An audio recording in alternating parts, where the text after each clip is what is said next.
I don't know why you're still talking to me then, because I've been lying to you for the last 9 years.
It is the Padded Room Podcast. My name is Darian. I am back for revenge, you motherfuckers.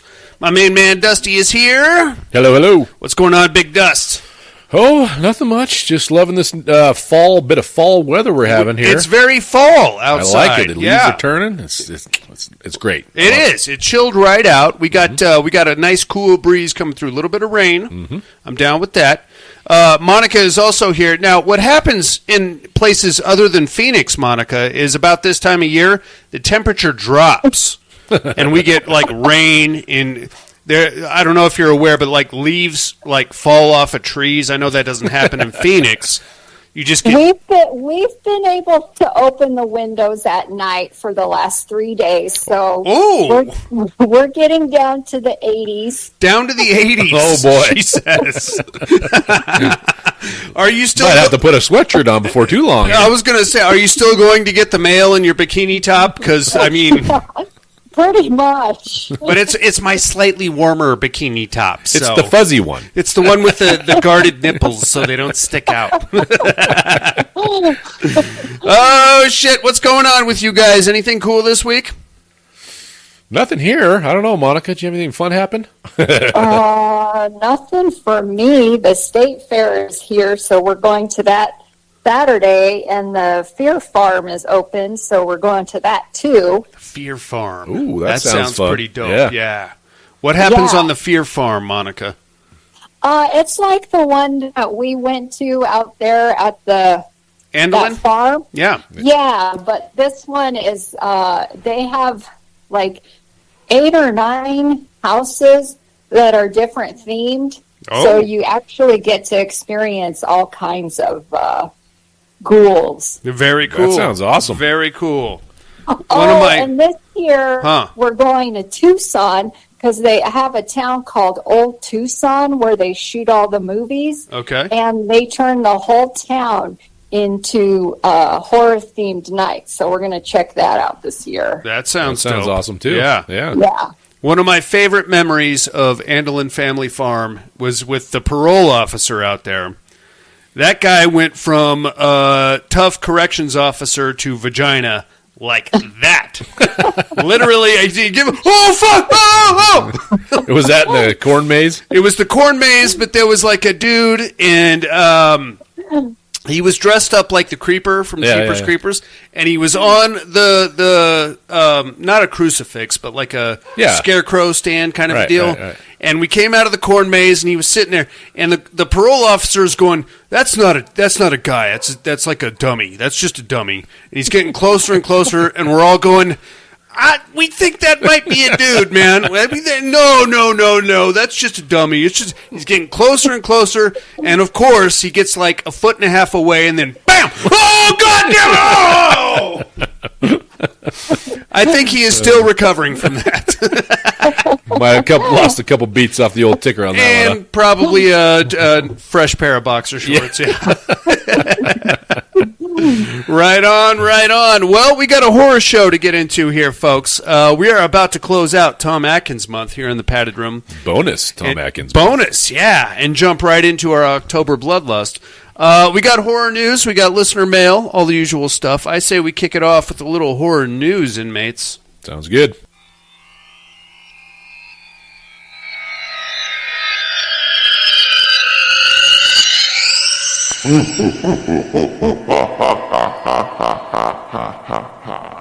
Horror news. All right, Dusty, what do you got for us? So they dropped a new trailer for the Halloween video game. Yes. And put a release date to it. So September 8th of 2026. Saw that. Did you watch the trailer? I did. It looks exactly the same as all the other horror movies. It does. I mean, it looked. As far as the visuals, I thought it looked better than your standard Dead by Daylight. Sure. And that I think it looks more refined, if you will, as far as the visuals of it. Yeah. And then did you see, like, you can play as Michael Myers, obviously. You can play as the survivors, right? And Michael Myers' mission is to go around basically killing people, cutting phone lines so they can't call in for backup and that kind of stuff. Mm-hmm. Did you see the game mechanic of, like, the Wraith mode? Yeah. That's kind of weird, right? I know, but it looks really cool. Yeah. Like, so he goes into, like, teleportation mode. Yes, so you can sneak up on people. Yeah. They said, well, always in the Halloween movies, you open the door and boom, he's there. Yeah. When he was just somewhere else, right? Yeah. So that's kind of cool how they put that into the game. Kind of makes it, explains it. Yeah. So I don't know. I thought it looked pretty good. Yeah. Probably have to pick that up and play it. I'm sure I will. The next one, I think Monica will be able to shed some light on who this person is for us. Okay. The new Friday the 13th projects actively moving forward. The franchise may have found a new Jason Voorhees for its revival film. Okay. And can we guess who it is? Have you heard of anything? I'm going to say Nev Campbell. Oh, no. I don't know. I would probably go, if I had to cast Jason Voorhees right now, I mean, you want like a big imposing figure. For sure. He doesn't have to necessarily act. Do you know who Nathan Jones is? No. What's he been in? He was a wrestler for a hot minute. Oh, okay. He's just a huge Australian guy. Okay. And he's just looks like a fucking psycho. You were in the right neighborhood with Australian when you said wrestler. Okay. Oh, okay. I'm not too. Well, I know it's not John Cena. Yeah, I don't know. So they're in talk. Well, this person. Okay. So in a recent interview, Adam Schur, who gained worldwide acclaim under the moniker of Braun Strawman. Monica, do you know who this guy is? Yep. Okay. Gay porn actor. No, he's a WWE guy. I guess he was a world champion. I haven't watched WWE. Yeah. Hungriest butt champion. He's a big dude. Of course he is. Braun Strawman. Okay. Love it. And so, I don't know, Monica probably can enlighten us about this guy a little bit more, but he said he's willing, I guess he has a beard, a giant beard. Okay. And he said he's willing to shave his iconic giant beard off just to play Jason Voorhees. All right. Anyway, he's suggesting that talks can possibly already be underway. Okay. So that's what he's saying. So, Monica, is that a good casting from your recollection? I saw pictures of this guy, but I don't know anything else about him besides that. Yeah, I think he'll make a perfect Jason. Cool. He's 6'8". He's a big guy. Oh, that'd be cool. Big old Jason. Yeah. I mean, you don't need an actor. Well, right? No. Yeah, you don't. You just need a big. You just need a big dude that looks scary. I'm going to say it till the day I die. Kane Hodder is my Jason Voorhees. I agree because of how he basically acted. Yeah. With body movements. Oh, right? sure. I mean, he brought him to life. Yeah. Silently with his, the turns with the head turns and then turns. Oh yeah. His Jason is in my brain as the iconic Jason. That Voorhees. would be my go-to Jason also. Yeah. How about you, Monica? Who's your Jason? I would agree with you. And I was reading some stuff about some people were upset that they weren't going to use him, but he is getting up there in age. Sure. Yeah. We can't expect. I mean, I would love for him to keep working forever, but we can't expect him to. Don't worry. I'm sure there's another string of Hatchet movies coming out. Well, I mean, it's just like any athlete, right? You're gonna slow down, right? Yeah. You're gonna be. Yep. It's a very physical role, right? I agree. He made it who it was. Now I guess it's time to pass the torch, right? I was upset that they did not use him in Freddy vs. Jason. When that movie came out, I'm like, are you fucking kidding me? I was gonna say if I had to pick two Jasons, first one would of course be Kane Hodder. Second one would be Derek Demers, who played him in Freddy vs. Jason. Yeah, I mean, he did a good job. He did, but I'm thinking, you couldn't cut the guy one fucking more movie. Well, right, yeah, but I mean at the same time. Okay, so since you brought it up, and we're already talking about passing the torch. Dude, everybody is so mad at Jackie Earle Haley for playing Freddy Krueger in the 2011. Mm-hmm. Does anybody want to see a 225-pound Robert Englund try to play Freddy Krueger again? He's not that big. He's packed some pounds on, my friend. Oh, I'm sure he'd slim down for the role. Eat a rice cake or two. I don't know about that. But regardless, especially in regards to Freddy versus Jason, like... I don't know that Kane, because like a lot, as much as I hate to admit it, that movie was like, I don't know, 20% kung fu movie in a weird way. Like I guarantee Robert Englund is older than him. Maybe, yeah, but Robert Englund did not do any of that shit. Right, that was another guy in a Freddy makeup that was doing that shit. Yeah, so you couldn't use Jason when you saw in that god awful fucking Jason Goes to Hell. Freddy's mask, or Freddy's hand come up and grab his mask. Yeah. You're like, fuck. That's going to be awesome, right? Yes. And in my mind, when I was, whatever that movie come out, 90, what? Oh, God. 4, 2, 3? I think it was like 80, 88, 89. Whatever. I don't know. Just looking at me like, oh my God. Yeah. Kane Hodder and, Robert Englund, it's going to be fucking epic. Yeah. And it didn't happen for 20 fucking years. Of course, yeah. But still, when they first announced it, I was like, all right, here we go. Yeah. Kane Hodder, Robert Englund, it's going to be fucking cool. And then they shafted him. Yeah. But at the same time... I was looking, there's only an 8-year difference between the two guys. Robert Englund being older, right? Yeah. That's what I thought. Yeah.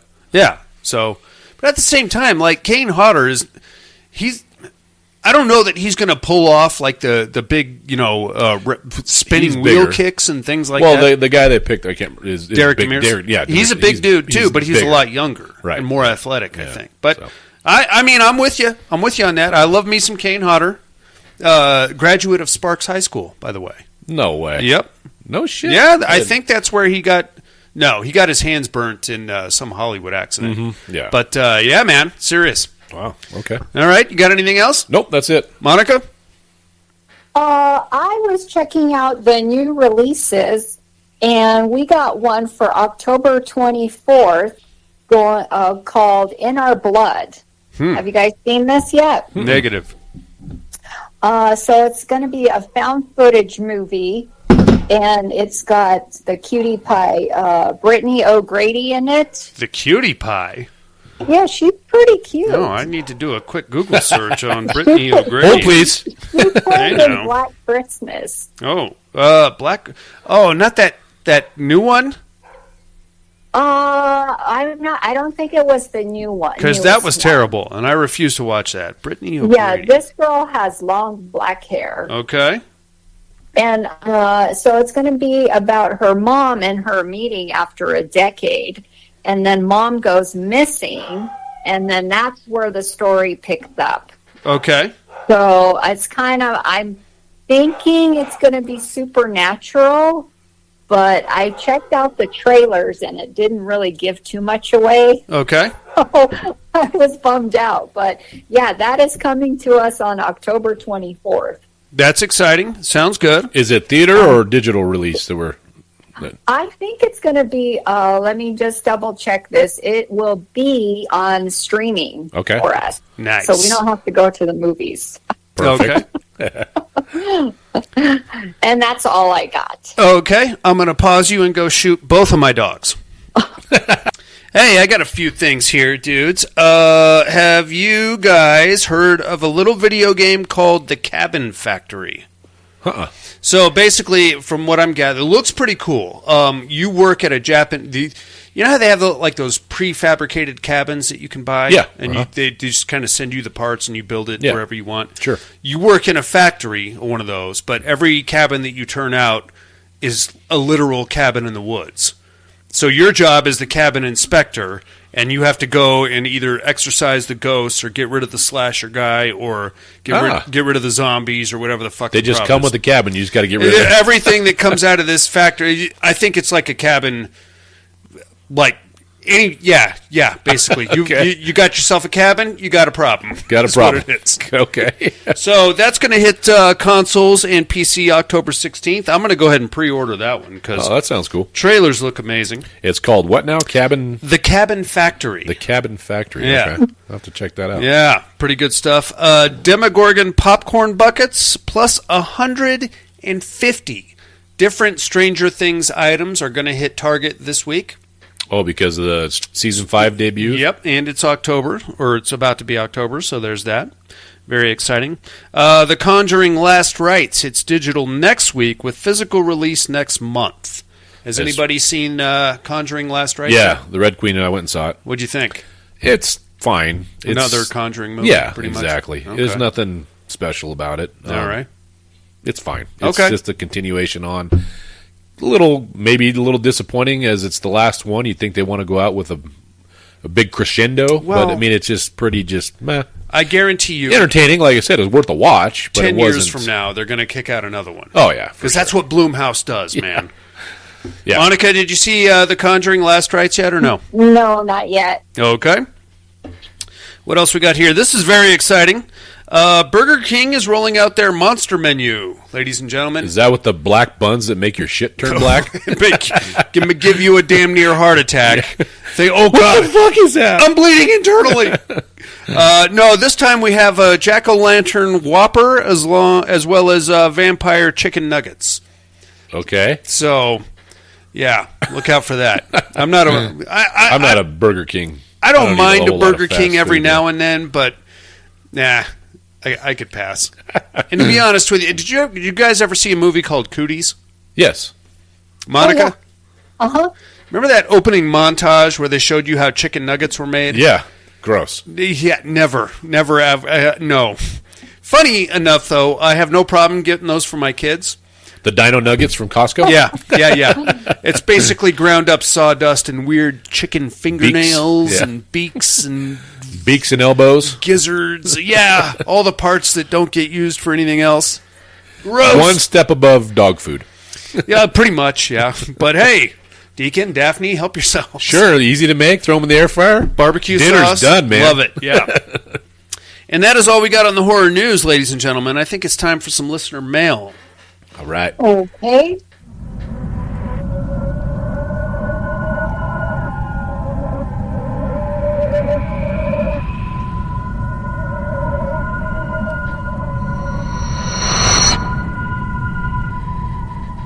Listener mail. Hey, we got voicemails and emails and all kinds of fun things happening here, dudes. I say we kick it off with a email all the way from Sydney, Australia, of all places. Team. Our main man Team is in the house. He is the dummy of horror. You know him. You love him. You may have seen him naked at one point or another. Monica and I have actually seen his penis. Lucky. Maybe it was cold that day. I don't know. Maybe he didn't fluff up. I don't know. I'm not making accusations, Tim. I'm just saying.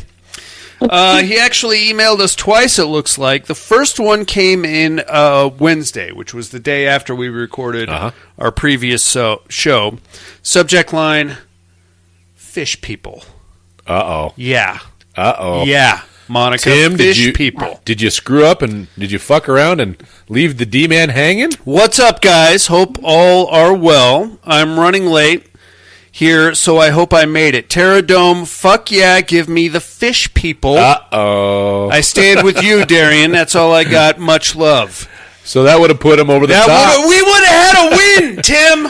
I'm gonna need to see that email, and we're gonna have to vet it. Yeah, by all means. By all means. You were talking about some collusion last week. What? How dare you? Hey, the Terradome is impeccable. All right. We got to check our voter machines. We probably should. There might be some kind of Ukrainian situation going on here. He emailed again. Subject line: I failed you. Uh-oh. Yes, you did, Tim. What's up, guys? Darian, I'm sorry. I let you down. I was late with my votes, and now the fish people have died. It's my fault. I'll take it, unless we can do a revote. Time has passed, Tim. Time has passed. I've had to let go of my fish people, and now you must also. Okay, well, let's... Are they ahead of us or behind us? Who? Time-wise. Australia? Yeah. I have no fucking idea. Me neither. That's what I'm saying. I don't know. I don't know where they...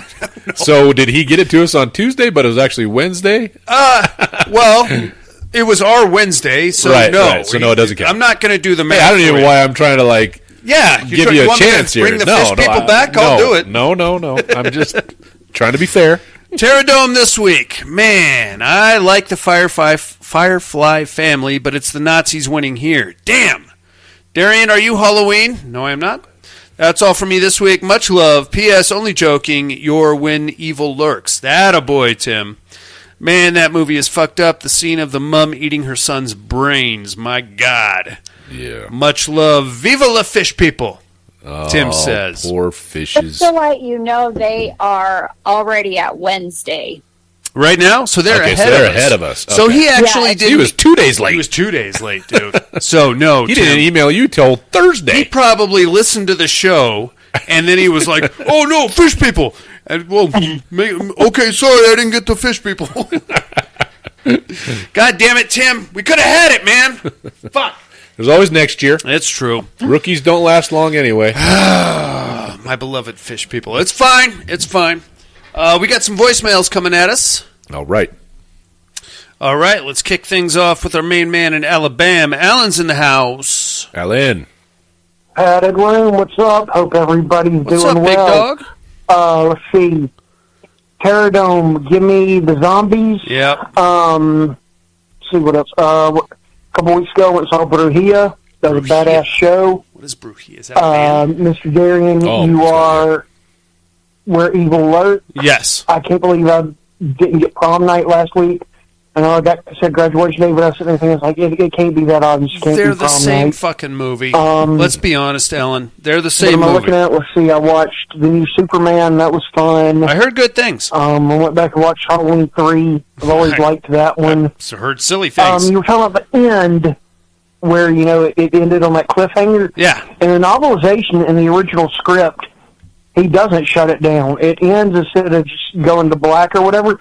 You hear like all these kids. The original script and novelization supposed to hear like all these millions of kids screaming because he didn't. His Chalice did not get that final commercial shut down. Well, that's a dark turn. Shockwaves. I've seen it before. I remember liking it. Trick. I liked it. But there was some stuff in there that I was like, come on, really? It to me, it almost suffered from that most recent Scream, where it's like, okay, you turned into bat villains. Yeah. And I thought it was kind of silly. Anyway, that's all I got. I'll talk to y'all later. Bye. Beautiful. Thanks for calling in, Alan. Thanks, Alan. We'll get into Shockwaves here in a hot second there, sir. As far as like the dark turn for Halloween 3, I kind of like it because it's so cheeky and fun. You know what I mean? Yeah. I wouldn't mind like hearing the screams at the end. That would be a nice little button. You know what I mean? Like a nice little because fuck you at the end. He got 2 of them stopped. Like it would build tension, right? Yeah. 2 of the channels got stopped, and then the third one, and now everything's going to shit. Yeah. Well, or maybe not. Yeah. I don't know, because I mean, theoretically. Now, I'm not any kind of like Halloween 3 historian or anything, but like when he threw all the Silver Shamrock tabs down and the laser light show went off, that should have disrupted the mainframe, which could have, because it was in that weird war room situation. Yep. So if you really wanted to walk away from Halloween 3 feeling good, you could be like, oh, well. It didn't work anyway. Shit wouldn't have worked anyway because all of your little monitors got blown up. So there's that. But I don't know. Whatever you want to, whichever. I feel like there should be like some Halloween 3 fan fiction. You know what I mean? I'm sure there is. There's shit on YouTube that, probably involves dude-on-dude sex. Just saying. Halloween 3.5, season of the dick. That's right. Oh, God. Dr. Chalice goes to the Blue Oyster. Alrighty, thanks for calling in, Alan. Here comes Dr. Tom Hardy, all the way from Southern California.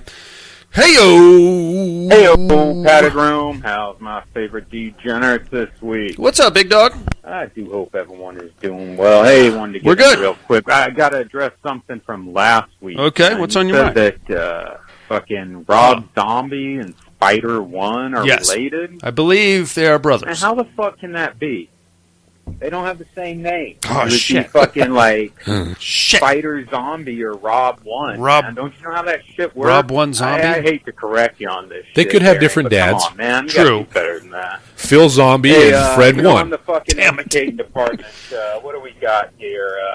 Where Evil Lurks? Yeah, buddy. I think I got When you Evil there. Lurks. Where? When? Fuck. Okay, When? hold on now. We got the Terror Dome, and we got the fucking Nazi zombies, and the Firefly family. Yes, sir. And man, I think we're gonna have some blowouts here. It could until be. we get some of the fucking main contenders out. Because I think you're right. I think it's the Nazi zombies, and I just can't figure out an argument for the Firefly family. Even with the trash cans on their admit, heads. I want them to advance, but you gotta use your fucking head. Not It's your true. heart on this. It's true. Anyway, on the what are you looking at department? Oh, what do you got? I got to catch 2 flicks. Ooh. I got to catch this movie Stage Fright. Okay. Fucking late 80s slasher flick. Italiano. I could have sworn I'd seen this one before, but it was the first time viewing. It was okay. It was an Italian-American, fucking production. Mm-hmm. Not bad. Not bad for a fucking, 80s Italian slasher. Plenty of for nudity the in that fucking one. killer. Not it bad. takes place during Right, like in a theater production, right? Yep. And the killer is wearing this fucking mask of it's like an eagle. It's just like an oversized eagle fucking head. Yep. He looks like I was one of those Egyptian fuck gods. is going What are on they? here? Yeah. He Not wears Anubis, the whole but eagle fucking costume. Yeah. He's dressed up like a fucking big bird or some damn Sure. thing. And I think it's ISIS. and I was like, oh my god, By that. what was it? Phantom of the Paradise? No, don't bring that fucking movie up. The musical one. It reminded me of that Yeah. shit. I was like, oh god. Anyway, not a bad flick. And then I got to catch this other one. It's a newer flick. Shot on video, fucking found footage style called She Walks the Woods.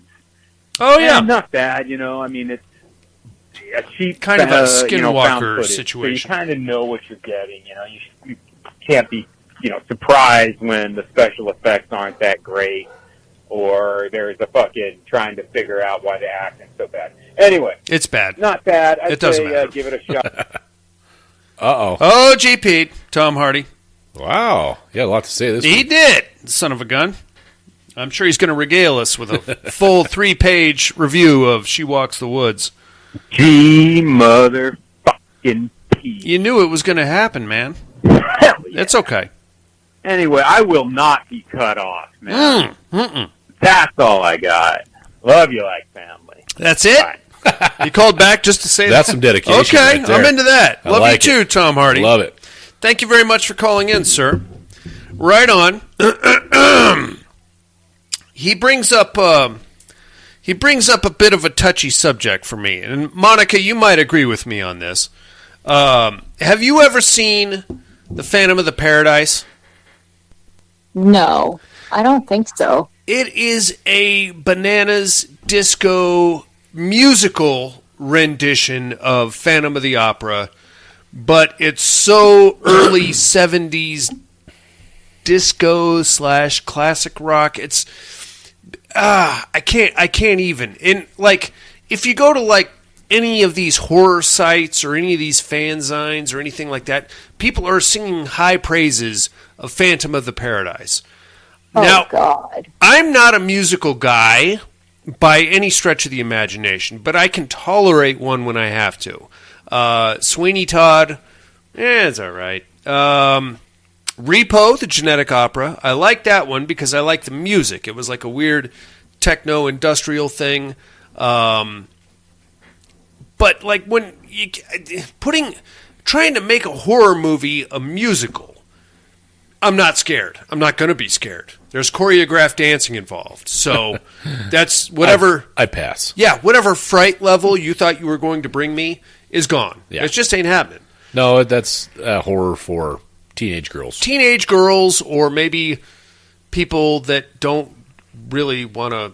They want to watch a musical. They don't really want to watch a horror movie type of thing. The only one I liked was the one that we watched, the Zombie Apocalypse. Oh, Anna and the Apocalypse. Yes, I love that one. I would say it's fine. In all fairness, that one, as far as horror musicals go, not that bad. You could do a lot worse. But again, when we're breaking into choreographed zombies, I forget it. Okay, no, we're fine. We can do this. This is what you want to do. They did that game, and it's called Thriller music video. Yeah, that was good, and that scared the piss out of me when I was. Oh, sure, I did too. I can do the entire Thriller dance, by the way. I've seen you dance, sir.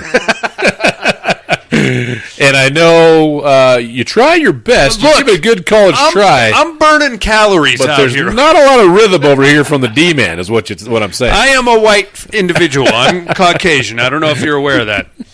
All right, Monica, Dusty, you guys got anything for Tim, late as he is, fucking asshole, Alan, or Tom Hardy? Yes, Tom Hardy. I did double check, and both of those boys' his last name is Cummings. Cummings? Yeah. Wow, that is boring as shit. Cummings. That's why they changed their names to stage names. So what is it? Robert, and what is Spider's real name? Do you have Michael. Robert and Michael, you Cummings. White motherfuckers. Robert and Michael Cummings. Holy cow. It sounds like a news anchor team right there. And with sports, we're going over to Bobby Cummings. Hey, it's me, Bobby Cummings. We got weather, news, sports at the top of the hour. Oh, my God. Okay, well, I mean, we can't all... I would... If I was going into show business and my name was Mike Cummings, I would change it to... Maybe not Spider One. That's a little drastic, but I would change it to something else. Well, if you're starting a rock band. Oh, yeah. Then I'm going to be Death Dealer. You already have a good name for a rock band. Darian Brock? Yeah. That's boring as shit. No, it's not. People, when I tell people my name, they think I'm black. Right off the bat. I guess I shouldn't be upset at that. No. As I said, I'm Caucasian, and I cannot dance. So this there's is that. The truth. I almost said Caucasian in a weird way. All right, you fuckers, we got a movie to get into here, and you guys better quit making fun of me. I did, or I will do the not goddamn show by myself. I'm just telling the truth. All right, here we go.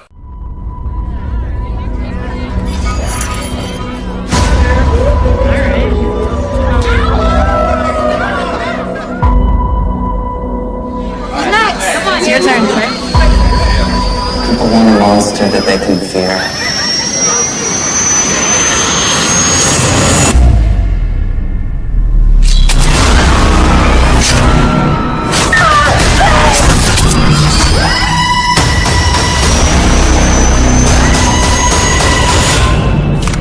Get down! You discharged your weapon 5 times into the guy. How's he still alive? He isn't. Shred comes back every Halloween.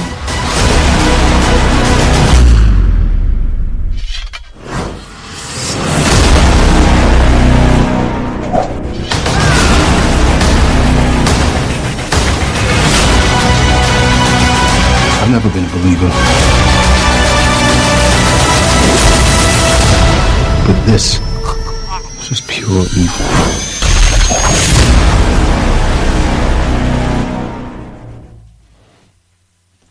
All right, ladies and gentlemen, we're talking about Trick from 2019. This movie is not rated. Got 4.9 stars on IMDb. I'm going to say that's probably about right about where I would put it. I think it's a little high. That's high? Dusty says, Monica, what do you think? 4.9 stars? I would have put it at like a 6. 6? Oh, that's fair. Dug it. I'm not mad at this one. It stars Omar Epps, Tom Atkins, and Jamie Kennedy. What the fuck happened? Boy, oh boy, Now you're talking Robert Englund had a couple pounds. I was going to say, apparently there's a nice... I didn't even recess him. All-you-can-eat buffet somewhere. Until he started talking, and I was like, holy shit. Oh, no, Jamie Kennedy. It's directed by Patrick Lussier and written by Todd Farmer. This is not a bad... This is, I would say, a decent Halloween movie to put on for some 14 to 16-year-olds. Plenty of blood and guts, zero nudity that I remember. Do you guys remember any? No, there's none, yeah. No. Yeah, I didn't think so. No sexual assault or any allegations thereof. And it's kind of a teenage slasher, but with like a interesting Scream-esque twist, I would say. Was it though?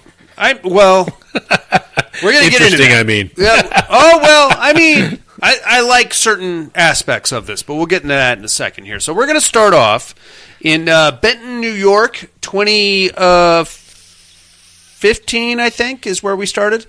Yeah. We're at a Halloween party with a couple of, with a random group of chucklehead kids. Now, I didn't go to a lot of Halloween parties, and to be honest with you, I went to next to zero high school parties. But the parties that I did go to were for me and my friends. And my friends were all the quiet doofuses just like me. There was not one slut, one jock, one smart guy, one token black guy, or token urban guy. But that's how horror movies are written. Uh-huh. So that's exactly where we're going to be for this Halloween party. And we are playing a game of, we're all having beers. There's, 5, 6 kids there? Yeah. Start with? About, yeah. We're all having beers, having a great time, making fun of each other and our costumes. And it's time to play a game of spin the bottle, but without a bottle. Spin the knife. We're going to use a very intricately adorned dagger for this game of spin the... The rules are the same. You got to make out with whoever it lands on. Very balanced, very spinny. Very spinny, man. It was like one of those the life board game things. I was thinking about the fidget spinners. Oh, those too, yeah. Remember the kids had those for a hot minute? I still have a fucking box of them around here. I'm sure you do. They are available for purchase, inmates. If anybody, we should just start slapping padded room stickers on them, sending them out. I don't know if I can make them that small, but I will try. And that's what's happening. And we have one young lady that's dressed like a weird Wonder Woman getup. We have another dude that's dressed like a Frankenstein type of a deal, and then we have another dude that's got like a black cloak with a pumpkin head situation. And it doesn't really matter because all these kids are going to be dead in about 3 minutes anyway. It's time to spin the bottle. The hot chick spins it. It lands on the urban kid. She's got to make out with him. A little uncomfortable. She doesn't really like him.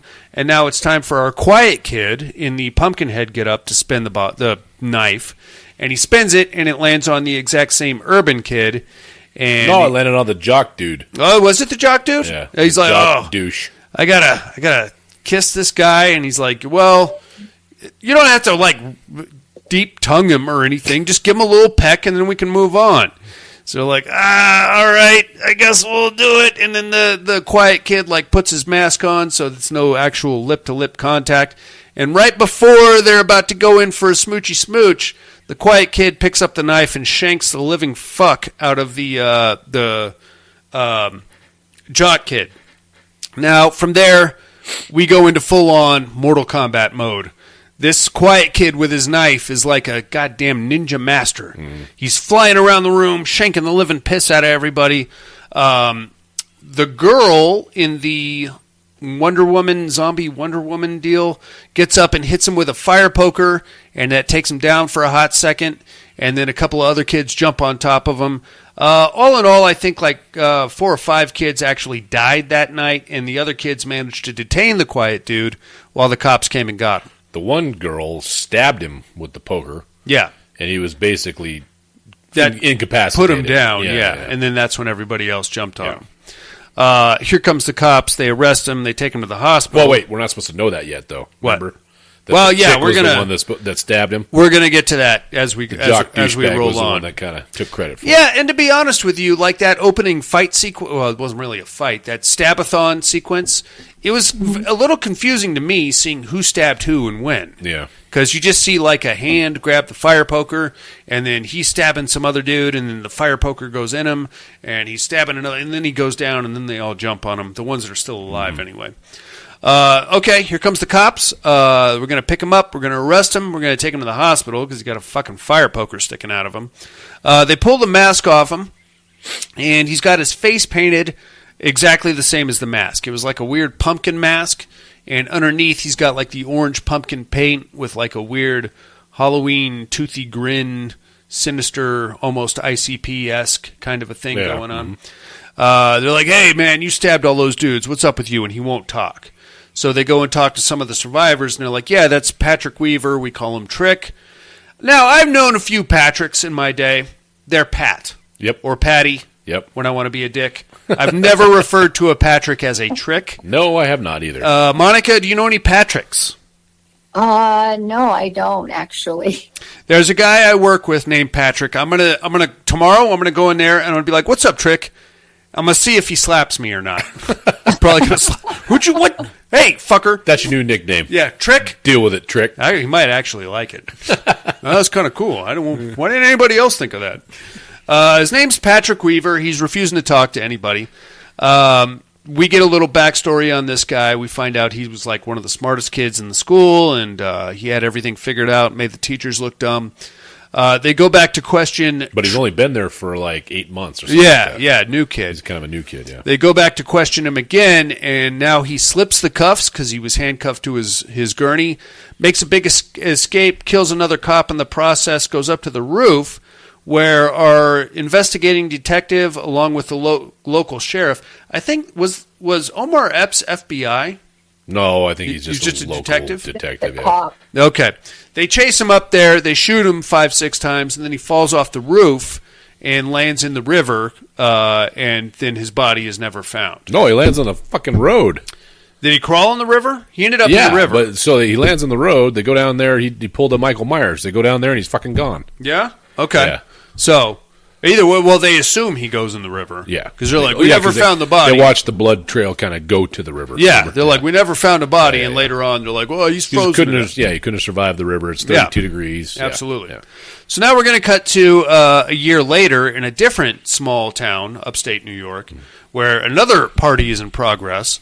And we're basically going to get the same thing, but without the spin the knife thing. Basically, everybody's there having a great time. In walks this guy this time it's like a demon mask, if I remember. Like a demon with its mouth kind of open. Well, like sealed shut. Like flaps of the mouth kind of sealed shut vertically. Yeah. You know, the image from the box thumbnail. art. Yeah. Goes in there, a couple young lovers are off on a romantic tryst, and they come down and they're like, hey man, what's up? And he's like, "Rrr." And then he stabs the fuck out of them and kills a couple other guys. Now, at this point, the detective who was the Omar Epps, played by Omar Epps, Detective Denver, is like the guy that's leading the cold case on what happened to Trick Weaver. He won't let it go. He won't let it go. He's like, alive. He's a hard-boiled detective, Dusty. Yep. He plays by his own rules. He's like a dog with a bone. That's what it is. And he can't let it go. He can't let it go. He's like, oh, this is a copycat killer. And they're like, Trick Weaver's dead, you fucker. So he's like, no way. I guess his captain or something is like, all right, meet me at the bar. We're going to talk about this. So him and another detective go to the bar to meet the captain. They're doing shots. They're doing a lot more shots than they are actually talking about anything. Having a great time. Again, it's the same cop dialogue. He's out there somewhere. No, he's not. Denver, you son of a bitch. I'm going to have your badge for this. And he's like, well, let me buy you another round of shots. Maybe you forget about it in the morning. Yeah, exactly. The captain goes to the men's room, and then that's where he is assaulted by the who we have to refer to as Trick from this point forward. Cuts him up a little bit, puts a mask on him, takes him outside, and chains him to like a light post. Yeah, rigs him up. Light post, yeah. Here comes the feet, using the captain's phone, he's sending pictures of the captain with the mask on, tied up to the phone, to the female detective in the bar. And she's like, oh, shit, something's going on with the captain. So they go in the men's room. There's a little bit of blood everywhere. So they're like, oh, where'd he go? They go out there, and they find him. And so if I'm understanding this correctly, and I may be completely off base here, the captain was wearing the mask, the Trick mask. There was like a cable around his neck, which was secured to a pulley that went up over across the crossbar, right, and it was hanging a bunch of cinder blocks, bricks. right? Yeah. And like the chick was choking him. Yeah, the chick was trying to get the cable loose. The guy was trying. Omar Epps was trying to hold it up to keep it from. And then this Trick character just jumps out of the shadows, lands on the pile of cinder blocks, decapitates the captain, and cuts a couple of the young lady's fingers off. Yeah. Oh shit! What happened? I don't know. Fucking yeah. We need backup. While they're waiting for backup, he corners the female detective in her car, stabs the piss out of her. She's dead, but leaves Denver alive and gives him like a cute little woo. He keeps doing this knife thing. TikTok thing. Woo! Yeah. I see you. And then he takes off. And now Denver is like, God damn it, that was Trick. I knew he was still alive. And now I'm going to go find his ass. Now we're going to cut back to our original town of Benton, New York, where it's approaching Halloween. We're going to catch up with our survivor girl, who was in the weird Wonder Woman costume at the original party. She has fallen on some hard times, ladies and gentlemen. Her father is comatose, but in a weird... He's awake. Well, he brain damage, like some brain injury where he's having to relearn how to talk and associate colors, and, everything. He's in a hospital bed. Yeah, and the doctor that comes in to see him is played by Jamie Kennedy. Mm-hmm. Big fat Jamie Kennedy. What happened, Jamie? He got old. Well, you need to hook him up with Brendan Fraser and get him trimmed down a little bit. I think Brendan Fraser did that on purpose for that role he did. I don't think he did, because he disappeared for like 14 years. And then they wheeled his fat ass out, and now he's back to being skinny Brendan Fraser, talking about another mummy movie, for Christ's sakes. Regardless, here comes Jamie Kennedy, and we're going to recognize him as the doctor that was there the first night and took care of Trick when he was handcuffed to the bed. Okay, very cool. We're back at the same hospital. Via some dialogue, we're going to find out that there was some kind of an industrial accident involving her father, and he may have fallen off the roof of a local factory, or he may have thrown himself off the roof of a local factory, or he may have been pushed, Dusty. But either way, the insurance company is not going to pay. They're trying not to. Because they are accusing him of jumping. Yes. And they won't pay for suicide stuff. Apparently, the security camera footage has been erased from that particular night on that particular rooftop. Yep. Okay, fair enough. Scumbags. So that sucks. And then we're going to go to the local diner. We're going to follow this young lady. I believe her name was Emily or Ellie. Started with Ellie? I think it's Ellie. And we're going to hook up with one of the other survivor girls who works at the diner, and we're going to meet the owner of the diner. Here he is, Mr. Tom Atkins himself, playing a guy named Talbot. He looks the exact same, just a little more wrinkly.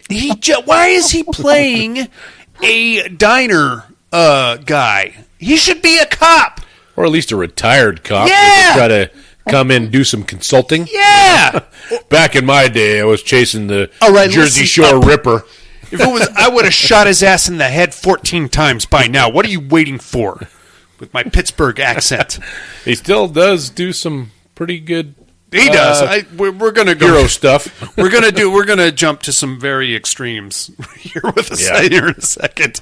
I think so. He owns a diner and he's I don't know. We're gonna. Is he a priest? We're gonna navigate these waters together, Dusty, because I don't know either. But we're gonna figure it out. All right. He owns the diner. He employs one of the other survivor girls, and it's approaching Halloween.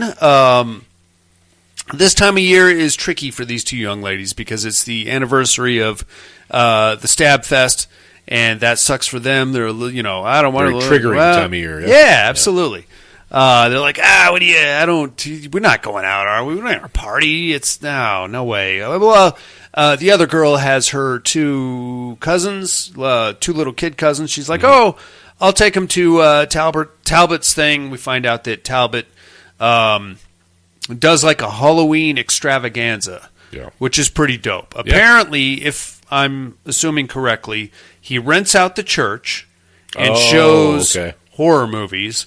And then behind the church, he has like a corn maze, haunted attraction situation, which is pretty cool. I didn't know he rented it out. I thought he might have been. I don't think he was a priest. A priest. He might have been. I don't know.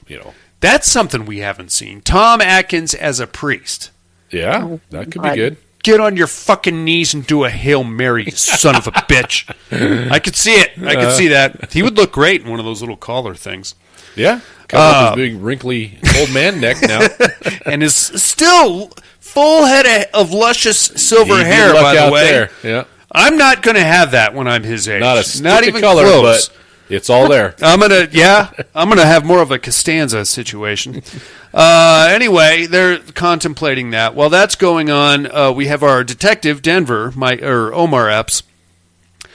He's like trying to garner some support. He goes to pay his respects at a cemetery to one of the victims, and Trick is there, and he pops out, and he's like fucking with him. He's like, "Ooh, I'm over here," and then he runs over there, and he's behind another headstone, and then he basically vanishes. While that's going on, the main townie cop, a young lady, gets a text message supposedly from Denver saying, "Meet me at the barge." Now she's I think she's now the chief of police. Okay. The townie cop. Sure. Right? Yeah, the one that, now, apparently this barge was I think he's been debadged.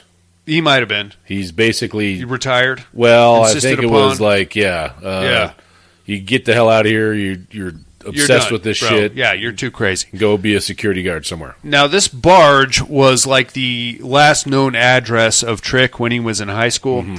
So, but he didn't send that. But the townie cop is like, hey, she calls him up. Hey, I'm on my way to the barge. What's going on? He's like, I don't know anything about a barge. He looks at his phone. He got the text message too. And he's like, oh, it's a setup. Don't go there. Now we're going to cut to another young lady cop who's there already investigating the barge. We get a cute little cat and mouse thing going on. Make a long story short, she triggers a tripwire, which sends like one of those anchors with a sharp thing right into her gut. Mm-hmm. But that happens. She lives long enough for the townie cop to get there. Mm-hmm. And now we see like Trick poking around. We know it's Trick because he's got his face painted in that ICP kind of a deal. Yeah, the clowny, pumpkin-y kind of a thing. Yeah. And this part I thought was really silly. They're trying to get the wounded cop out of there, and to do so, she's basically just firing the gun randomly, like pew, pew, pew, but we can see cars driving past as she's doing it. Now, I'm not one for weapon safety, especially in movies, but good Lord, man, you're going to kill somebody, and it's not going to be the guy that you're aiming at. Yeah, no, he's just There's people having lunch over there. What is this, the 80s? Pew, pew, pow, pow, lethal pow. weapon where you just shoot randomly fucking wherever let you it are? go. God damn, man. You just killed my dad, you crazy bitch. That's crazy. Eventually, she gets him in the car, the townie cop gets the other cop in the car, and this is where Trick hops up on the crane. There's a crane on this barge. Which he knows how to drive. He knows how to drive. This dude is a fucking ninja master, dude. He can kill you with nunchucks. He can kill you with a spin the bottle knife. Uh-huh. And he can also operate heavy construction equipment and kill you that way. Throw a big cross right through your windshield. That's exactly what happens, bro. She gets in there. She's like, okay, I'm going to get on the other side, and we're going to drive out of here.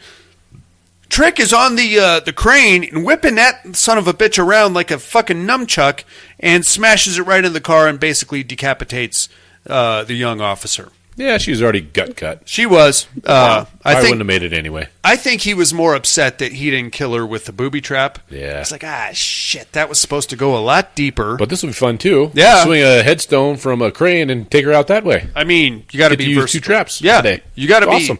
You got to adapt. Yeah. You know, you never know what's going to work, Dusty.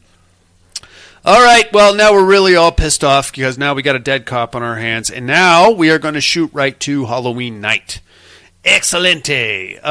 Talbot has this kick-ass operation that I just alluded to where he is showing scary movies in a church, which is pretty dope.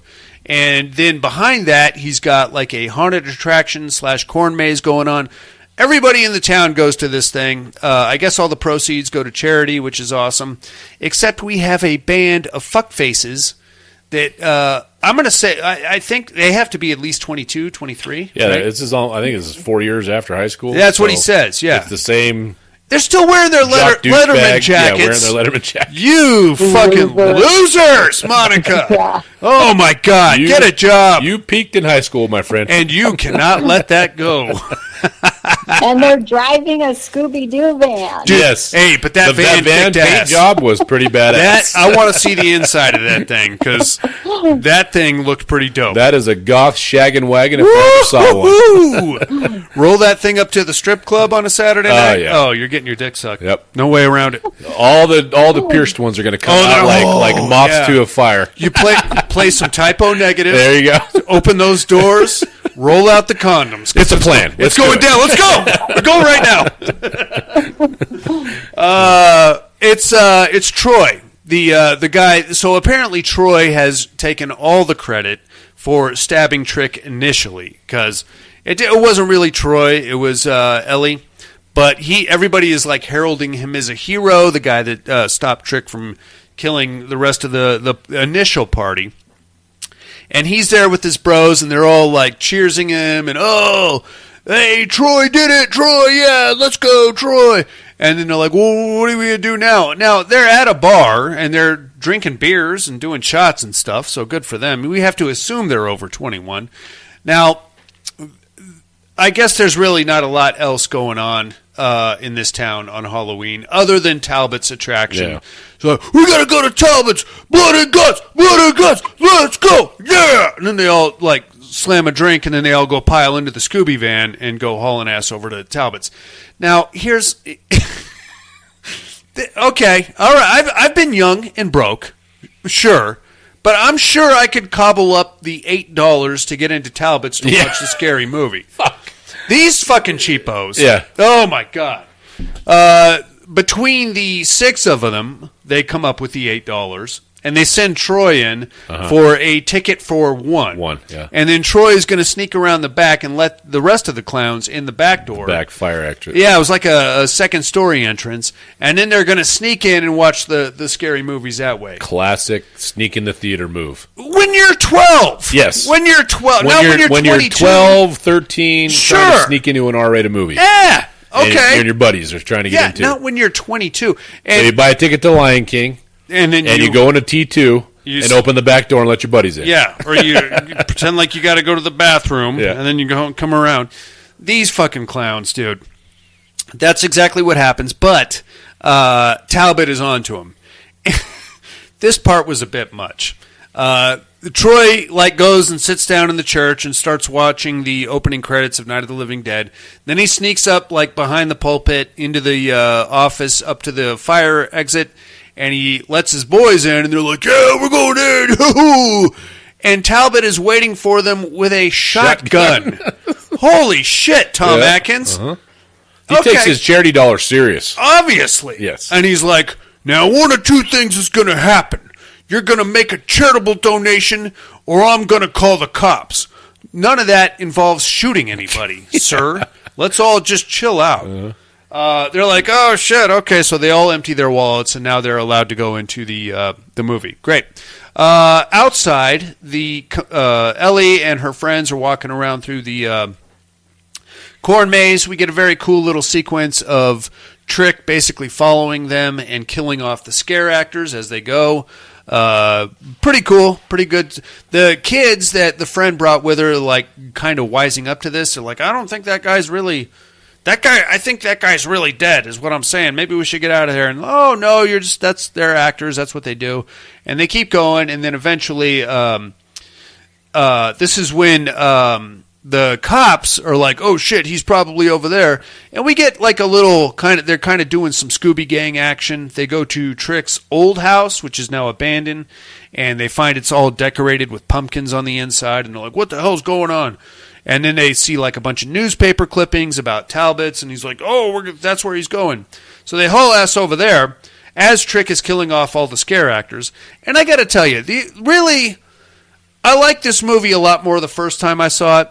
But like the redeeming quality of this, for me, is like the weird Mortal Kombat parkour, like super ninja style. You just jumping on guys' backs and stabbing them 27 times in the head. In the head, man. That's pretty cool. You're not going to see Michael Myers do that. No. So I liked the whole ninja aspect of it. Yeah. You didn't care for it. I can tell. I mean, that was cool. We'll get into my feelings. Okay. All right. Yeah. Well, I'm just saying. I rather enjoyed that because I hate seeing a slasher that I feel like I could take in a fist fight. Or just outwalk. Yeah, that too. Hey. Fuck off, if Myers. I walk, I'm going to set my pace here to 2 miles an hour. I'm going to get on my kid's bike. I'll just walk for 10 miles. And I'm going to go downhill, and I'm never going to see you again. But anyway, that's what's happening. The cops get there. They manage to wound Trick. They shoot him in the arm as that's going on. In the meantime, upstairs, there's like a whole cat and mouse thing. Eventually, they corner Troy and his group of miscreants, and they're like, hey, man, Trick's coming for you because you're the one that stabbed him. And he's like, what?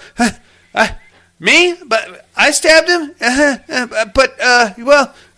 funny about that. I didn't really do it. I mean, like, does he think I stabbed him? Because I don't. This is where we get the big reveal that Troy didn't do shit at the party. Nobody's been taking credit for it. He has been 4 years. Yeah, and it was actually Ellie that stabbed Trick. So they're like, oh shit, he's actually after Ellie. Where's Ellie?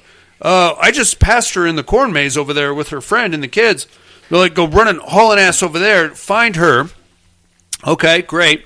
At this point, like, because of all the Mortal Kombat knife wielding and gunshots and all that, we have to get the friend got clipped in the arm by Trick. Like, he did like a slash at her when he was trying to get to Ellie. So like, okay, well, he's probably not here. Let's get your friend to the hospital before she bleeds out.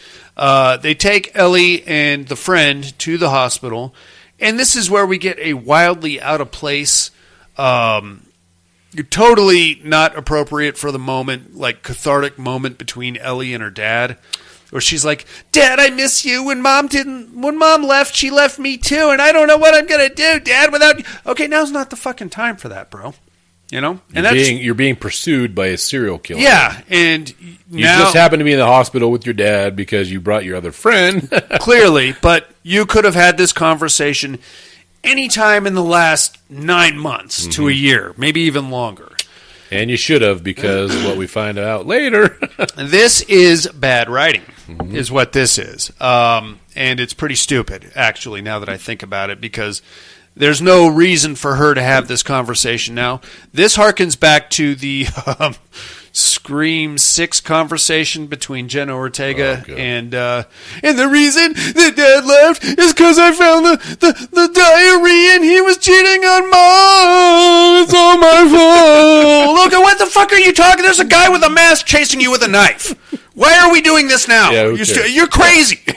That's bad writing. Well, I'm sorry. I digress. Get yourself together. Yeah, hold it together, man. You're about to get stabbed in the neck. Anyway, but this kind of introduces like a weird supernatural element because after she gets done confessing her sins or whatever, the TV behind her in the hospital room clicks on, and we get the actual security footage of her dad getting kind of roughed up on the roof and then thrown off the roof by Trick. And then she's like, oh God, okay. But then she pulls the covers back and realizes that her dad has been disemboweled and his guts are splayed all over. Already, he's already dead. Yeah. So, well done. Not sure what the point of that was other than to waste more time, but good for you for doing that. Yeah, they got to fill an hour and 30 minutes, right? Hour 42, I think, is the runtime of this. Okay, well, interesting. I think they were trying to further endear us to Ellie, which wasn't really necessary at this point, but whatever. I don't want to digress. She's like, oh, shit, and then, I don't know, as soon as the video's over, boom, all the lights in the hospital go to red, and now Trick pops out, and we get another cat and mouse thing. Now, before that happened, we saw a weird, I think he was supposed to be a hospital security guard, but he was wheelchair-bound. And for Halloween, it was pretty cool because he made up his wheelchair to look like an electric chair. Yeah. I thought that was pretty dope. Very creative. And he's wearing like an inmate uniform, and we just kind of see him in passing as he goes around a corner. And now we have this cat and mouse thing going on between Trick, the two officers, Denver, and the townie girl, and more ninja moves and kick flips and spinning wheel kicks. The townie cop gets a good slash right across the face.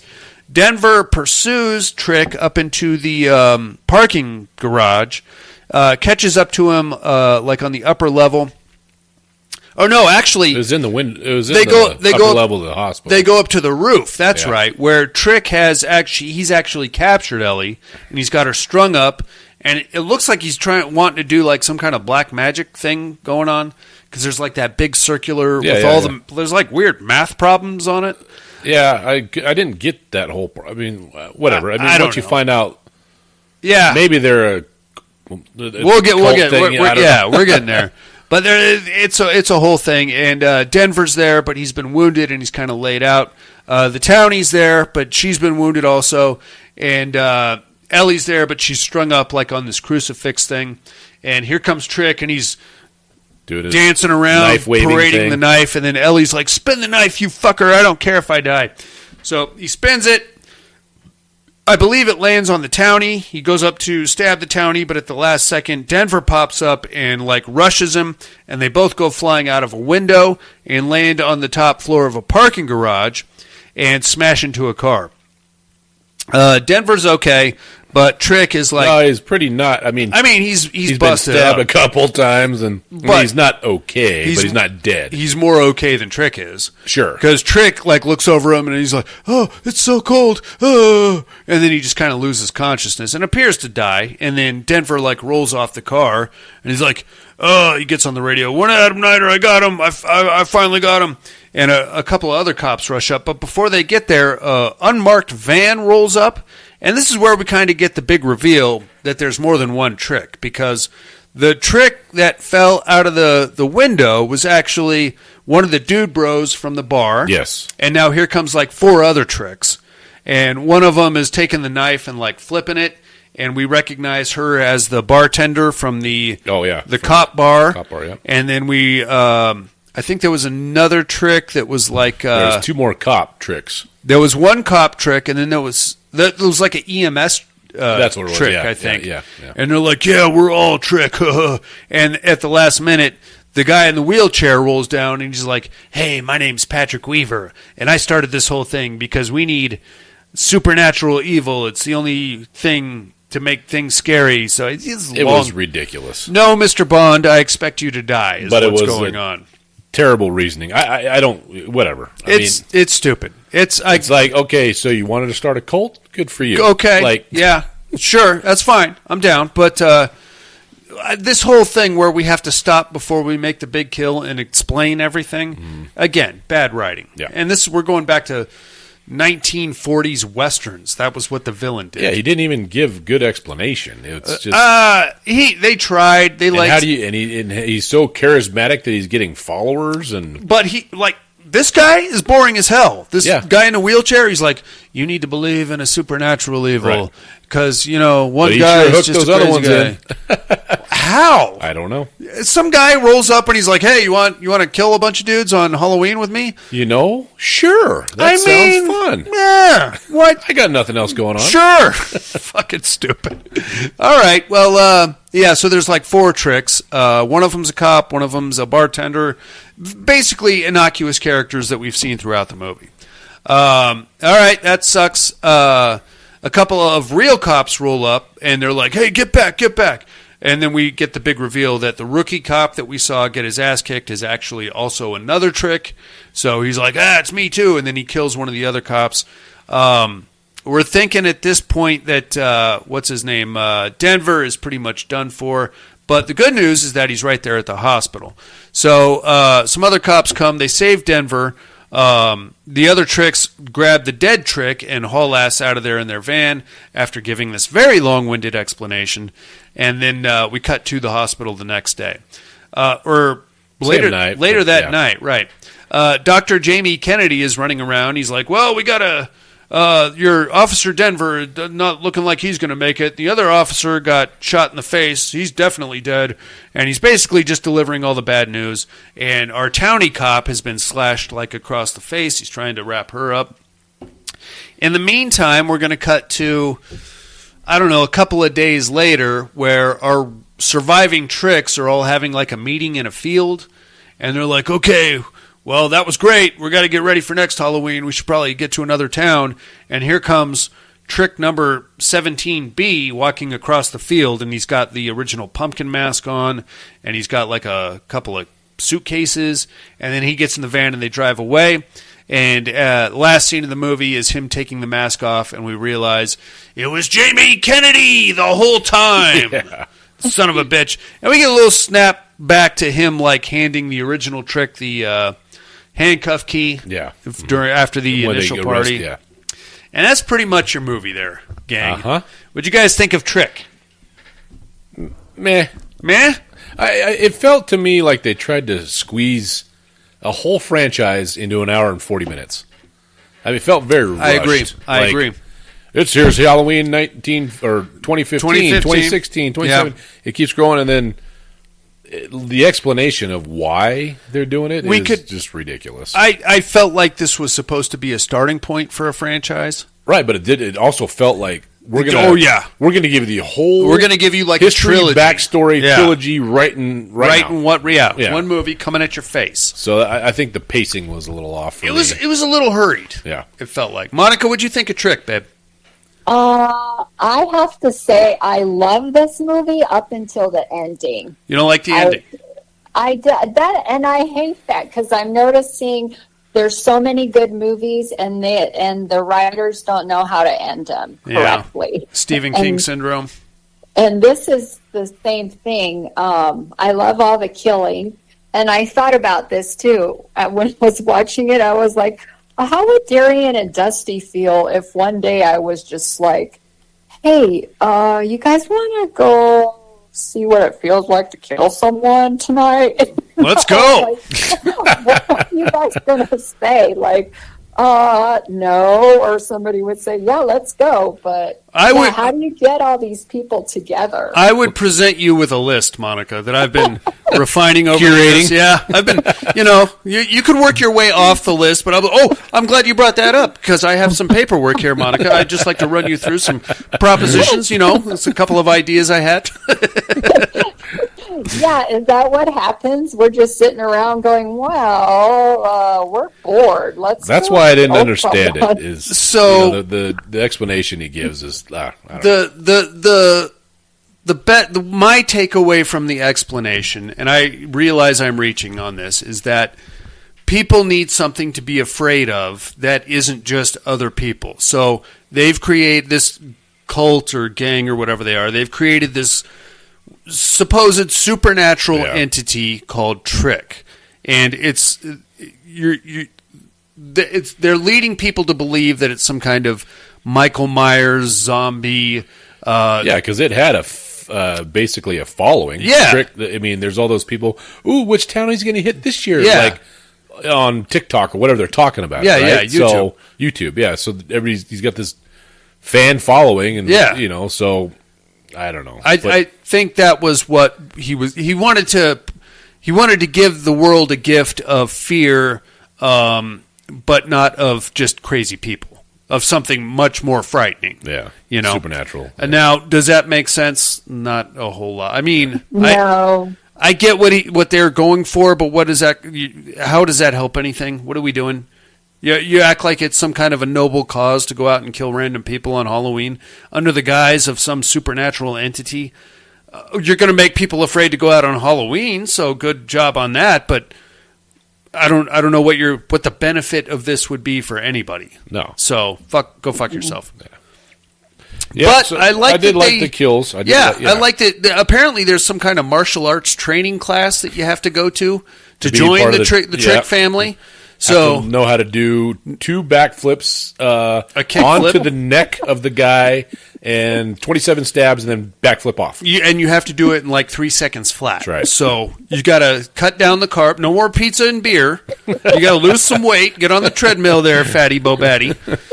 I would say that this is the ending was standing. It's not a bad show. It's a Halloween slasher that you can show your teenagers.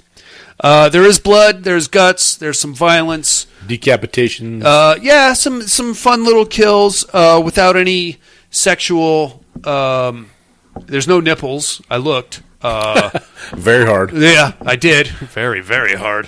There's none of that fun stuff. So if you needed something to show the, 12 to 14-year-olds from the football team, this might be a good way to go.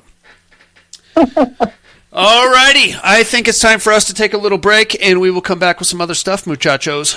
Sounds good.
roly-poly fish heads, eat them up, yum. Fish heads, roly-poly fish heads, eat them up, yum.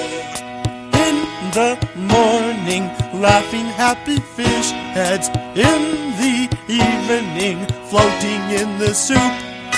Fish heads, roly-poly fish heads, eat them up, yum. Ask a fish head anything you want to, they won't answer, they can't talk. Fish heads, roly-poly fish heads, eat them up, yum. I took a fish head out to see a movie, didn't have to pay to get it in. Fish heads, roly-poly fish heads, eat them up, yum. They can't play baseball, they don't wear sweaters, they're not good dancers, they don't play drums. Fish heads, roly-poly fish heads, eat them up, yum. Roly-poly fish heads are never seen drinking cappuccino in Italian restaurants with Oriental women. Fish heads, roly-poly fish heads, eat them up, yum. Fish heads, roly-poly fish heads, eat them up, yum, yum. Fish heads, roly-poly fish heads,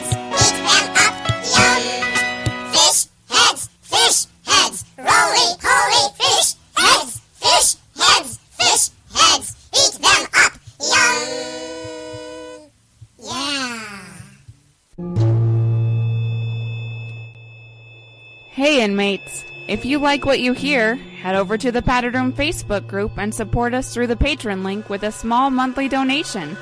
Check out the T-Villain link at paddedroom.podbean.com and grab some t-shirts. Thanks for listening and enjoy the rest of the show. And we are back, ladies and gentlemen. Whoo! I mean, you know what? I love a Halloween-themed movie. But it's a very, I don't want to say lazy, but making a horror movie set in, on, or around Halloween it's almost a cop-out in a weird way. You know what I mean? Unless it turns into an instant classic where everybody wants to watch it every year. But you can only do that once. Mm-hmm. You know, you have like a Trick or Treat. Yep. You have a Halloween, obviously, and the bukkake of sequels that we got after that. Monica, what's another good Halloween-themed horror movie that I'm missing here? Oh my God! There's Trick or Treat and then Trick or Treat. Yeah. Both of them pretty good. Oh, you know what? Oh, dude, why didn't I think of this earlier? What? So just little snapshot. We're in lieu of not having a Halloween to go to anymore. What I'm thinking about doing, Monica, is setting up the outdoor projector booth on my driveway and showing movies against my garage as the kids are coming down and putting, handing out candy as they go, and showing, I want to show some genuinely scary movies, but that aren't going to traumatize anybody and don't have any boobs in them. Oh, so why don't you do some of the old black and whites? Yeah, I was thinking that, but I want to keep it a little more updated. So we had this whole group text thing going earlier. Yes, it was like 97 text messages that I got on Saturday after I got off the golf course. Yes, because of course. I said, what the absolute fuck is going on? Let me bookmark this, and I will come back and read the rest later. The WNUF Halloween special. Oh, yeah. Dude. That's a good one. That's a good one. It's super, it's 99% comedy. Mm-hmm. Just Frank being so tired of his job. Yeah. And a little bit of horror at the end. Mm-hmm. That's a good one. Yep. And that's also very Halloween, centric in a weird way. Anyway, we got to, what am I doing? We got a whole Terradome to get into here, shall we? Oh, shit, yeah, let's go. No tears, please. It's a waste of good suffering. I'm not gonna hurt you. You didn't let me finish my sentence.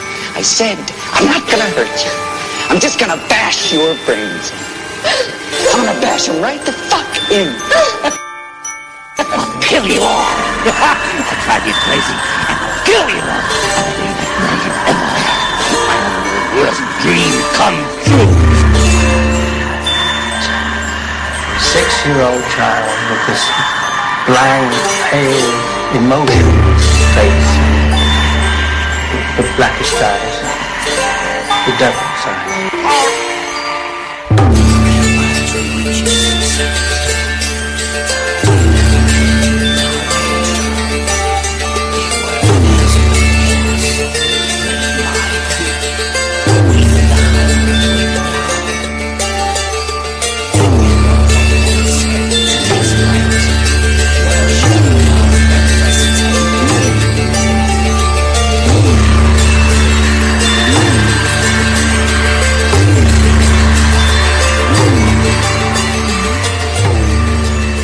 Welcome to the Terradome.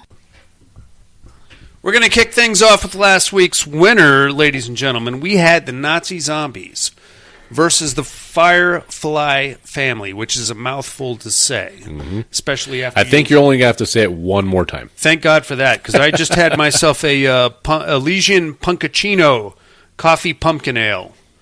It's not that good. It's not. Mine was good. Yeah, you had the night owl. I had the night owl. Okay, good for you. One. The ruins fell silent as the screams died down. Now awoken, the soldiers of the Bavarian Third Company under Colonel Herzog found themselves with new orders. Find a new way back to the motherland. With a vote of 9-0, the Nazi zombies advance over the Firefly family. There, you got it. Yeah, we saw that one coming. Yeah. I think they could probably go all the way. The Nazi zombies? Yeah. Maybe, yeah. Let's Tough to kill them when you can keep bringing them back to life. I mean, if you're going to go... Well, it depends on which Nazi zombies you're thinking about. Well, you just wrote in there the dead snow zombies. So. I know, but that doesn't mean that you have to think about the dead snow zombies. Because they have to fight the Russian zombies, remember? Yes. So that's a whole thing. Mm-hmm. And the gay fella.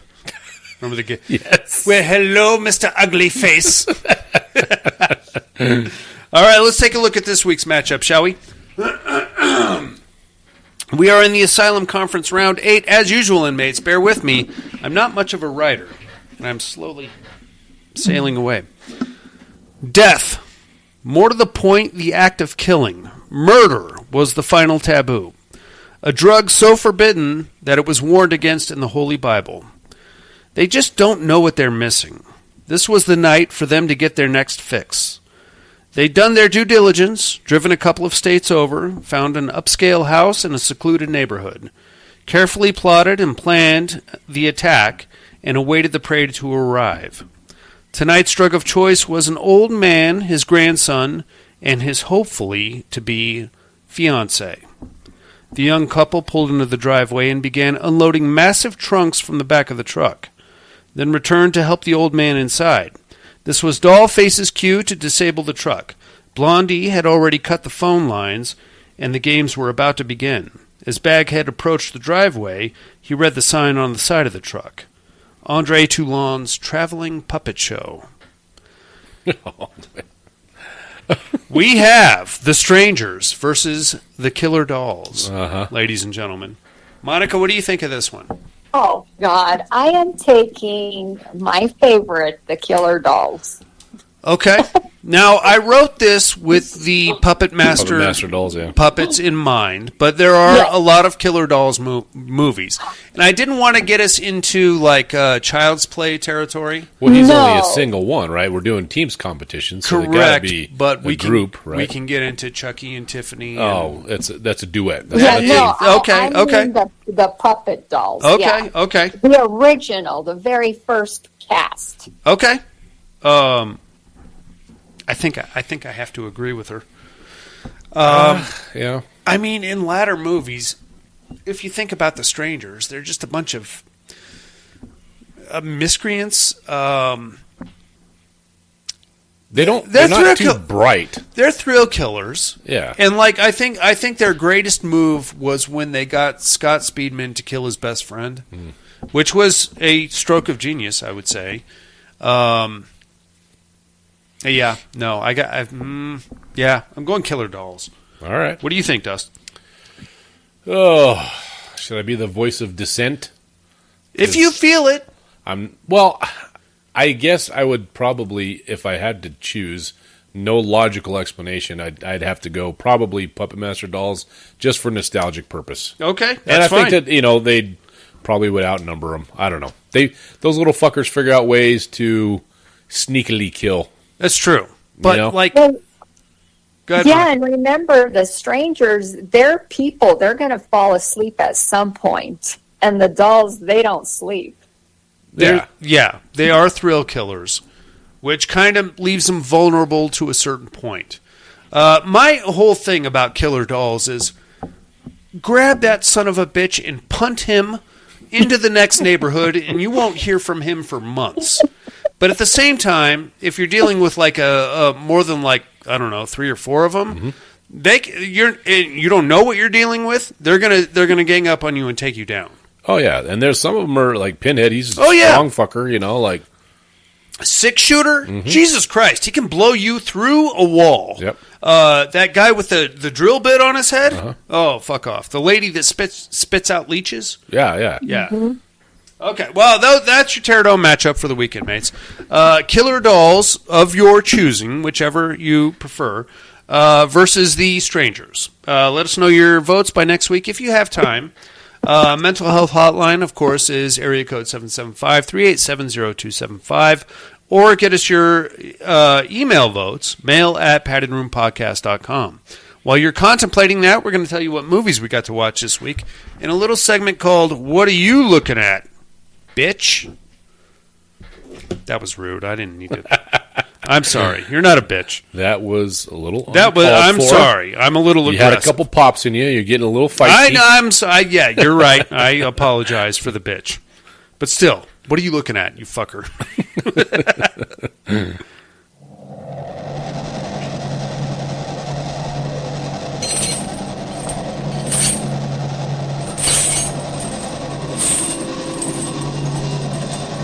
What are you looking at?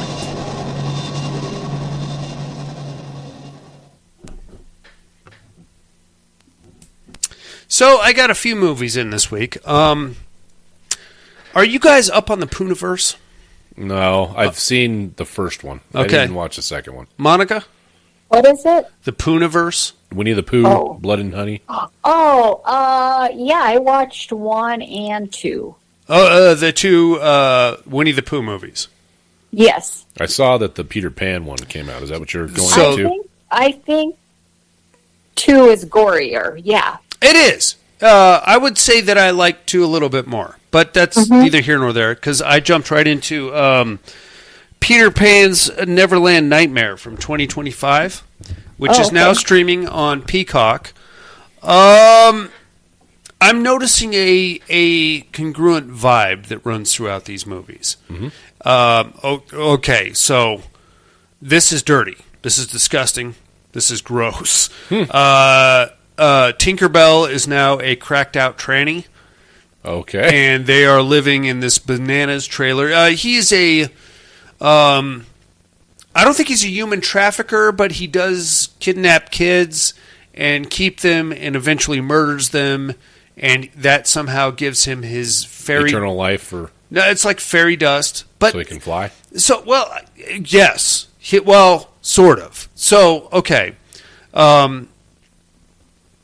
There is a scene where he levitates, as if to say, I can take you to Neverland. But at the same time, every kid, all of the quote-unquote lost boys, he has to murder in a gruesome way.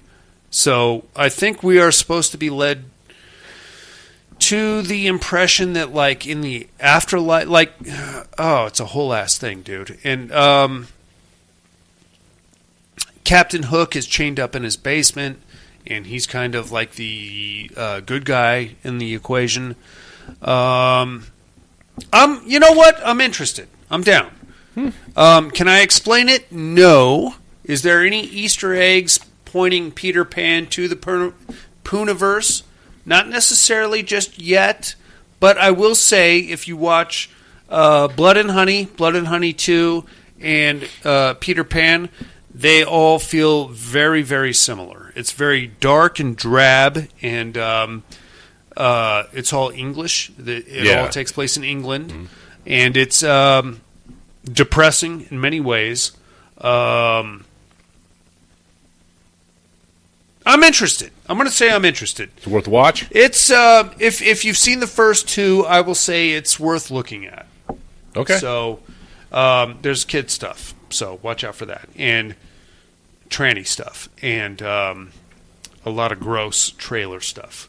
Okay. Little disclaimer there for you. Some trigger disclaimers. Yeah, gross trailers, kids and trannies, and.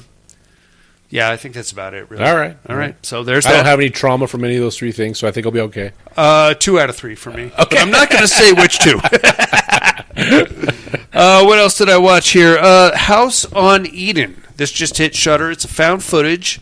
It's nothing we haven't seen before. Paranormal YouTube knuckleheads find a abandoned house, decide to explore it, do their little paranormal investigation.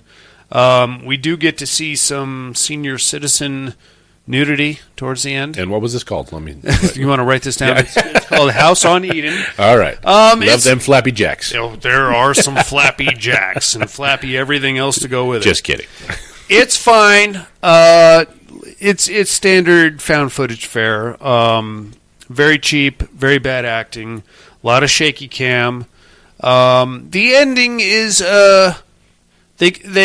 I feel like if they had a budget, they spent it all on the ending, which kind of goes into a different territory. And I'll just leave it at that. Okay. It's a brand new movie. If anybody hasn't seen it, I don't want to ruin it, but it's fine. It's fine, is what I would say. And then lastly, I watched The Ring from 2000. Oh, yeah. Which is still good. It's a great one. Speaking to your text messages, I sent you a lot of pictures of myself with Naomi Watts. Yes, you did. I saw that. Kissy facing on Naomi Watts. Oh, God, she was hot in 2000. I think she's probably still hot today. But I would have. Yeah, I don't. What has she been in lately? I don't know. Probably nothing good. She was good, and remember she was in King Kong. Yes. The what you call it? One with the Jack Black one. Yeah, Jack Black. But that was like 2006. Right. But I mean, she was good. What else has she been? I don't know. Lately. I don't know. Put my finger on something she's been in lately. She was great. Mm-hmm. I got the Ring box set. Ring, great. Ring 2, not that good. Rings. Have you seen Rings? Mm-hmm. I'm going to say not that bad. No, it's not terrible. Yeah. Monica, have you seen Rings? That was the newest one, right? Correct. That was the one with the viral videos. Yes. Yeah. Oh, yeah, I saw that one too. What'd you think of that one? I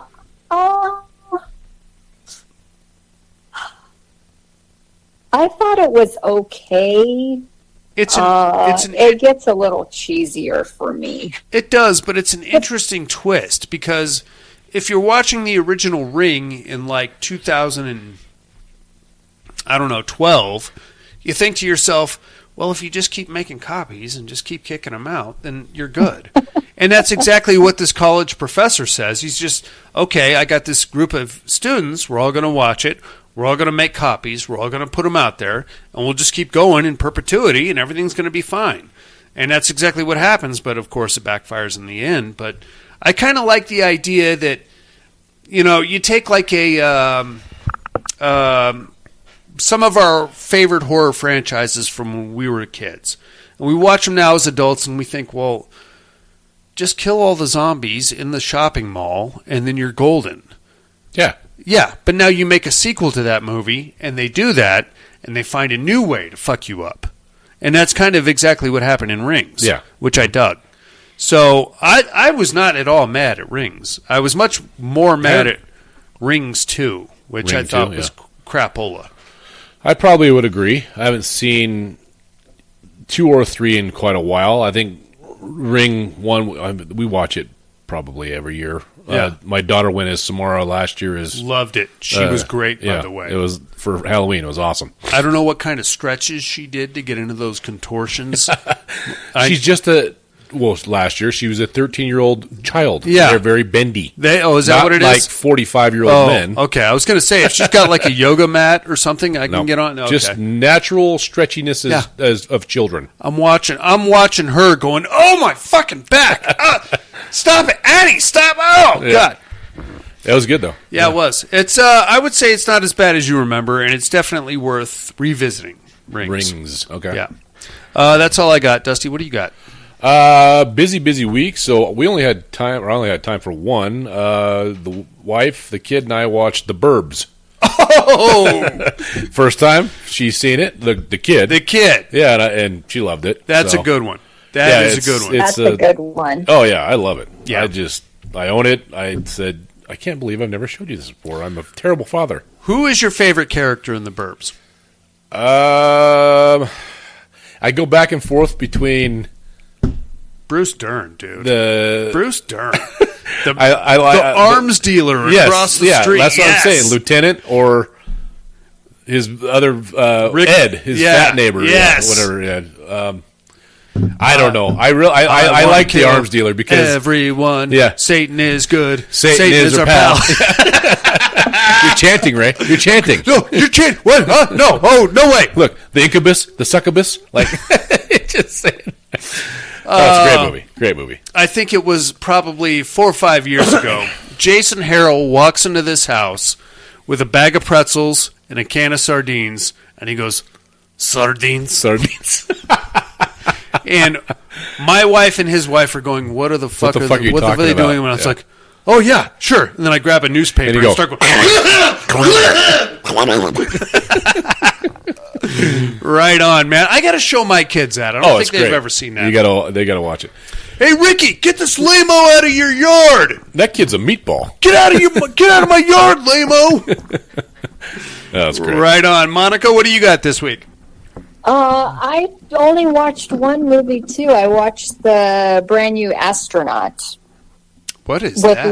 Lawrence Fishburne and that little redheaded actress. Oh, I can't think of her name. Yeah. Yeah. I've seen the... What did you think of that? I saw the trailers for it. Yeah, it was pretty good. Yeah. Is it a horror movie? Because I can't quite tell from what I saw. It's an alien movie. An alien movie. Okay. Yeah, I don't want to give too much away. She comes back from space, and they got to quarantine her. Right. And you don't know if what she's seeing is real or not.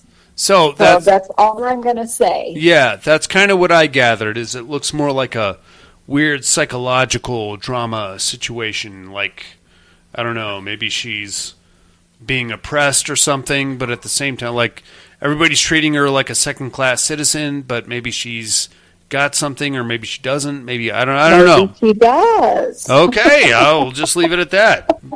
Yeah. So, good show or no?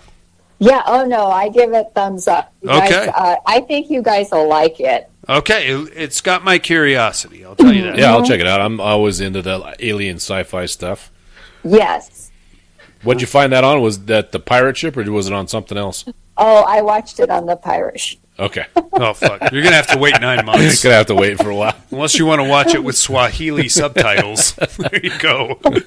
All right, how about some immersion therapy, inmates? All right.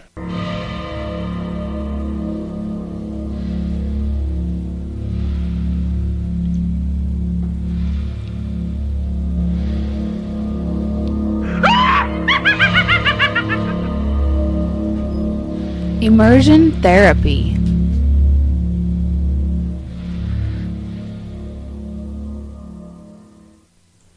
Now, I love me some Nazi zombies. Is this the best Nazi zombie movie? No. Does it make a lot of sense? Not a whole lot. Does it have Bill Carradine in it? Yes, it does. For, I don't know, the first 9 minutes, give or take. And Peter Cushing. And I'm kind of a nostalgic guy. Peter Cushing played Van Helsing in a lot of the Christopher Lee Dracula movies. Mm-hmm. And watching Christopher Lee, who was a 6'3", I don't know, probably 200-pound man, I would gather 160. Okay, but still. He's very tall and skinny. Act like he's getting his ass kicked by a 92-pound Peter Cushing. That takes some acting chops, dude. There's a whole lot of, weak slaps that you have to oversell. We're talking like WWE overselling, you know what I mean? Does this movie make sense? No. We just have to ride with some Nazi zombies that are amphibious and have really bad eyesight. Because if you knock those fucking goggles off, they're done. Then they just deteriorate. I do like the idea of the ship being led astray, and they find themselves on this deserted resort island, which is populated by Nazi zombies. Mm-hmm. What I don't understand is how the fuck Peter Cushing was alive that whole time. Because he's like some good fruit growing around there. He's just eating sand, I think, is what he's doing, which explains why. Yeah, he's so skinny. I like it though. I'm a sucker for this movie. I don't know why. It's one of those movies that is terrible by every definition of the word, but I'm just in love with it, and I don't know why. They had a lot of underwater filming in this thing. And, good makeup that didn't come off in the water with the zombies, Well, all you need is an M&M haircut and a pair of goggles. Because like a lot of Nazi zombie movies, I don't think there was a swastika to be seen in this one. There was an SS badge. SS badge, sure. There's a big fat one right on the title block when you watch the movie, but nothing on the soldiers, I don't think. Yeah. Not that I can remember, but I dig it. I don't know why. It's one of my favorites. Monica, what do you think about Shockwaves? Oh, God. Oh, no. It took me like 3 times to find out. Oh, come on now, Monica. It's Shockwaves. Every time I started it, I got up and went, oh, fucking Darian, my Come on. Wow.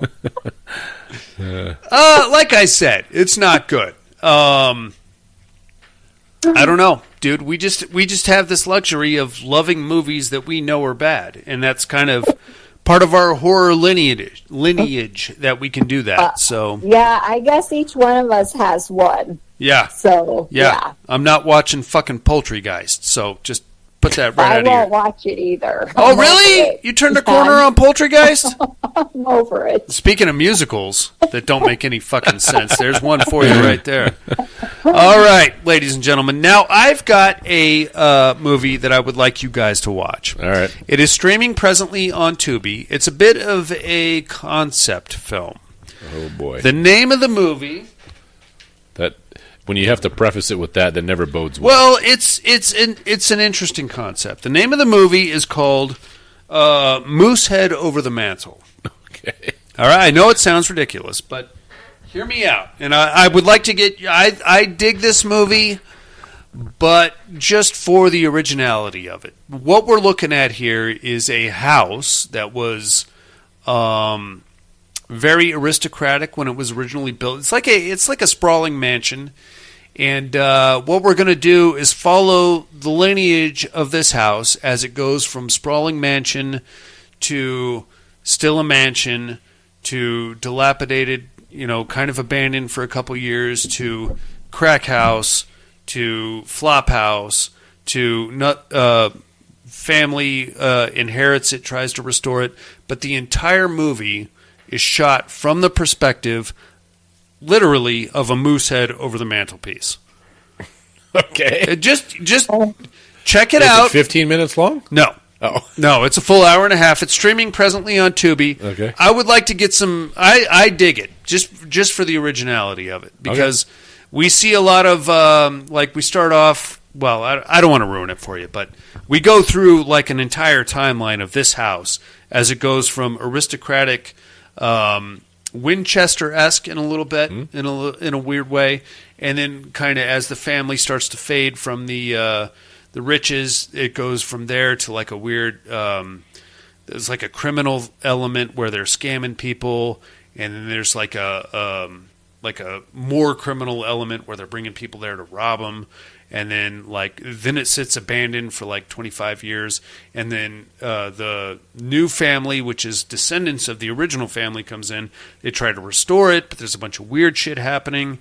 So they haul ass out of there. And then there's like another criminal element where they're like using it as a hideout. They come in and they're like all wounded because they just tried to rob a bank. And somebody dies there. So now there's more. You know what? I'm going off on a tangent. Check it out. Streaming on Tubi as we speak. I would love to get your guys' input on this because I am weirdly in love with this movie. What year? Is it new, old? 2017. Oh, so it's fairly new. It's fairly new, yeah. Okay. I think you're going to dig it, if nothing else, just for the originality of Sure. it. Okay. So check that shit out, inmates. We'll do the same and compare notes next week. But now it's time for a round of Who's Your Daddy?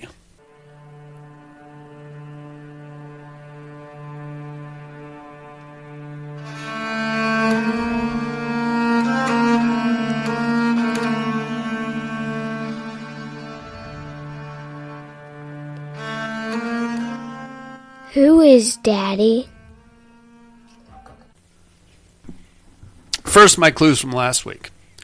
Well, ladies and gentlemen, we have a global problem on our hands. It appears some kinds of demonic possession pandemic has broken loose. There are rules to deal with this. There are specialists that can also deal with it. Out here in rural Argentina, we have our own way of handling things. Okay, what we need is, number one, no firearms. One of your friends or family members gets infected with this thing, you cannot shoot them. You have to deal with it yourself with either a blade or an edged weapon. apparently, if you own a weird tripod-mounted javelin thrower, harpoon gun situation, dude, this thing comes in like 19 pieces. And if you can get the goddamn thing assembled in time to deliver a bolt into the neck of your loved one, you might be able to put them down that way. What you definitely don't want to do, though, is load them into the back of a fucking truck and drive them off into the country and hope that just leaving them there is gonna solve your problem. Because it's not. It's not going to solve your problem. In fact, you may have problems with your dog. You may have problems with your ex-wife. You're definitely going to have problems with your autistic son who may have eaten your grandmother. Or may not. I don't know. That part's up for speculation. I am, of course, When Evil Lurks, ladies and gentlemen. Sequels already in the talks for this one. I did hear that. Yeah. I'm excited for that. Same director of a movie called Terrified. Have you seen that one? Oh, sure. Yeah. Probably the creepiest dead kid I've ever seen in my entire life. Yeah. Not that I'm in the habit of looking at dead kids. Brutal bathroom ghost. Ping pong. Wow! Holy fucking shit, man! If I hear my neighbors having sex, or what I think are they're having sex, let them finish, bro. I'm not going to go knock on the door. Never again. No. Hopefully, one of them fucking, busts a nut or just dies from getting ping-ponged in the bathtub. God damn, bro. Great show. I believe currently streaming on Tubi or Shudder, if you're interested. If you haven't seen it, dude, this is definitely a movie to watch. We talked about it before. It's a movie you can smell. You can smell this movie. And Jason Harrell brought this to my attention. There's a whole scene.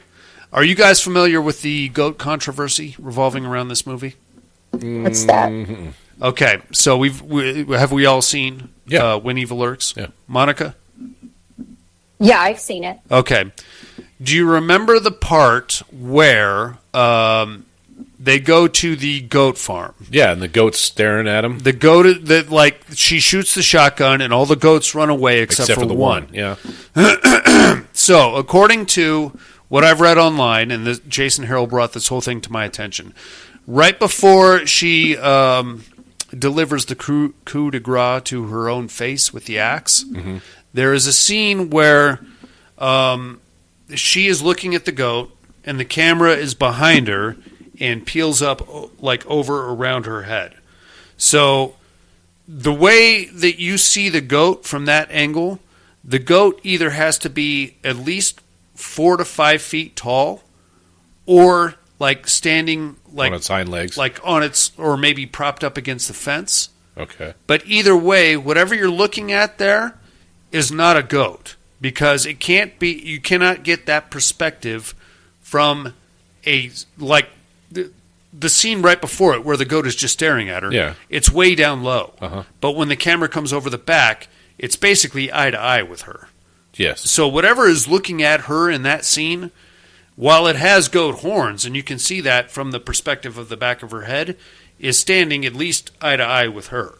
So it's either a demon or there's a possibility. Well, I thought that was always implied with the goat staring at her anyway. Sure, but now it's it's either up on its haunches and intelligent, yeah. Or there's another theory that, because you're looking at it from the back of her head, that she now has the horns because she has now received the demon, whatever curse. the thing is, the pandemic curse. Yeah, the but demon. you can't tell from that, and that scene is like that. So it's a whole ass thing. I have to read about it. Yeah, it's a whole ass thing, dude. All right, who might I be? Right before she axes herself. Yeah. Yes.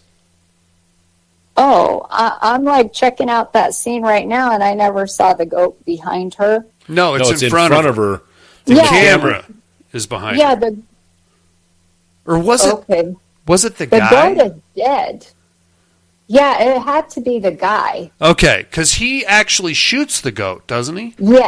Yes, he stares at the goat. So it would be right before he actually shoots the goat, and then because you can't kill whatever it is with a gun, you have to use an edged weapon, a blunt weapon or an edged weapon.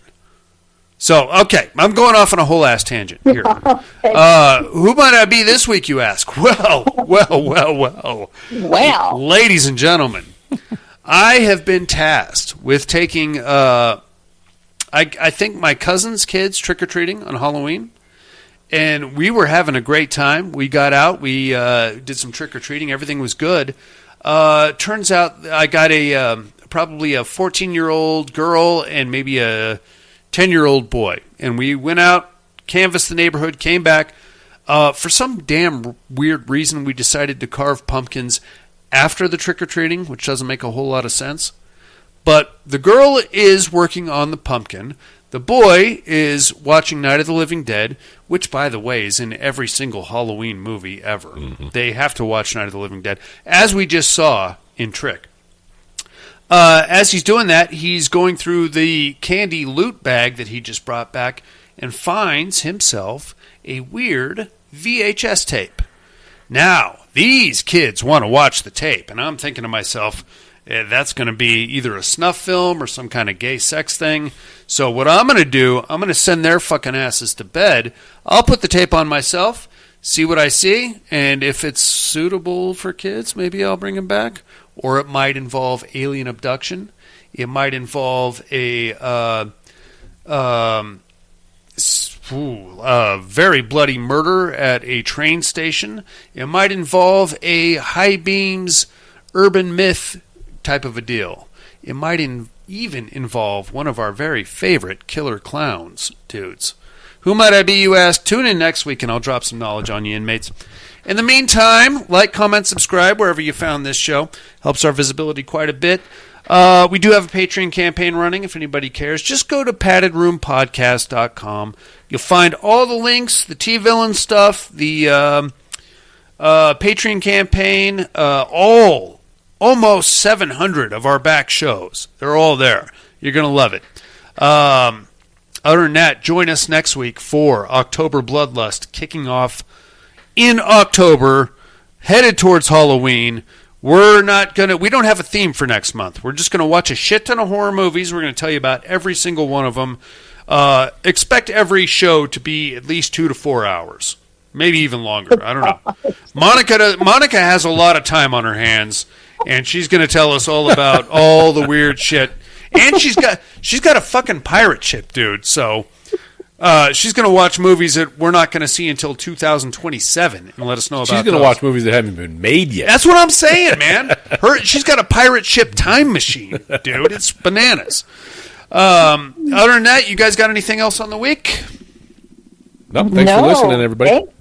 Thank you, everyone. Of course. Steve, well, I've got your shirts on the way. As soon as I get them here, I'm going to crank them out and send them to you, along with a bunch of other swag. Thank you again, Matt in Tennessee. You're a beautiful young man, I believe, and a scholar. I think you're a young man. Your name's Matt, so no reason for me not to believe that. Everybody else, you guys are beautiful. Tim, Alan, Tom Hardy, you knew that already. 4, Buddy, who is still alive, ladies and gentlemen, somewhere, somehow. Killer clowns and the havoc that they can wreak. Halloween killers and the kung fu classes they have to take in order to become Halloween killers. Teenagers that survive those Halloween killers. The weird cults that spring up around the teenagers that survive the original Halloween killers, and the Padded Room Podcast. I'm afraid visiting hours are over.